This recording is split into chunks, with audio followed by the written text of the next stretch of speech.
ராமகிருஷ்ணருடைய சீடர் இருந்தார் ஒருத்தர், அவர் பேர் விவேகானந்தர்னு பேரு. எல்லாரும் லேடிஸ் ஜென்டில்மேன் பேசின போது சிகாகோல போய் பிரதர்ஸ் அண்ட் சிஸ்டர்ஸ் பேசினாரு.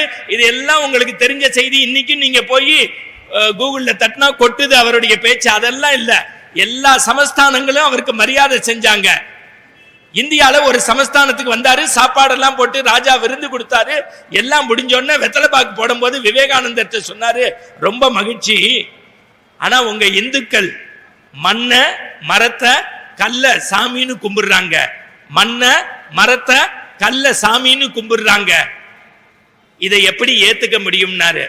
விவேகானந்தர் சொன்னாரு, இது சிம்பிள், இதுக்கு நான் விளக்கம் சொல்றேன். இந்த செவுத்துல மாட்டியிருக்க படத்தை எடுங்கன்னாரு. எடுத்து கொடுத்தாரு ராஜா.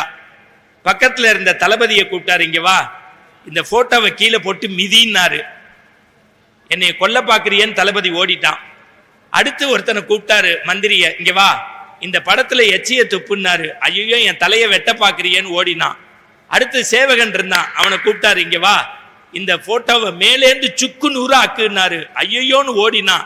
ராஜா சொன்னாரு, விவேகானந்தர் நீங்க பெரிய ஞானின்னு நினைச்சோம், முட்டாள் மாதிரி இருக்கீங்க, அதுக்குள்ள எங்க அப்பா இல்லையான்னு கேட்டாரு. இப்ப விவேகானந்தர் சொன்னாரு, என்னைக்கோ செத்து போன உங்க அப்பாவை 4 பேர் ஓவியமா வரைஞ்சா அந்த படத்துக்குள்ள உங்க அப்பா இருக்கிறதா நீ நம்பினா, மண்ணுக்குள்ள மரத்துக்குள்ள கல்லுக்குள்ள எங்க கடவுள் இருக்கிறதா நாங்க ஏண்டா நம்ப கூடாதுன்னு சொன்னார்.